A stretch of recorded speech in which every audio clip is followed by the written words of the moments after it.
رمضان المبارک بڑی برکتوں اور فضیلتوں والا مہینہ ہے۔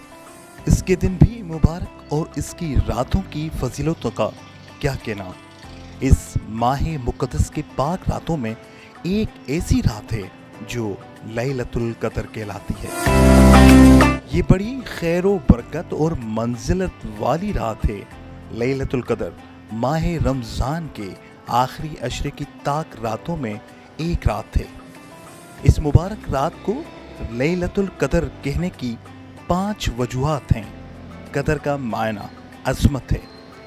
چونکہ یہ رات بھی عظمت والی ہے اس لیے اسے لیلۃ القدر کہتے ہیں۔ قدر کی معنی عزت ہے، یعنی جس کی کوئی قدر و قیمت نہ ہو، اس رات کی برکت سے صاحب قدر ہو جاتا ہے۔ قدر کی معنی حکم ہے، چونکہ اس رات اشیاء کے متعلق ان کی حقیقتوں کے مطابق فیصلے کیے جاتے ہیں۔ قدر کی معنی تنگی ہے، چونکہ اس رات زمین اپنی وسعت کے باوجود فرشتوں کی کثرت کی وجہ سے تنگ ہو جاتی ہے، یا اس میں قدر والی کتاب نازل ہوئی، یا کہ اس میں قدر والے فرشتے نازل ہوتے ہیں۔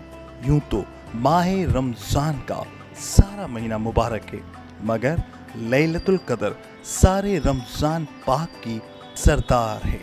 اس کی شان تقدیس بیان کرنے کے لیے اللہ تعالیٰ نے پوری سورۃ القدر نازل فرمائی۔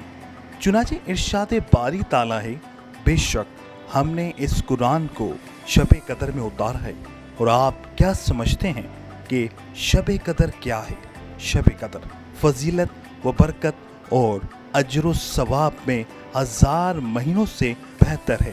اس رات میں فرشتے اور روح الامین جبرائیل اپنے رب کے حکم سے خیر و برکت کے ہر امر کے ساتھ اترتے ہیں۔ یہ رات طلوع فجر تک سراسر سلامتی ہے۔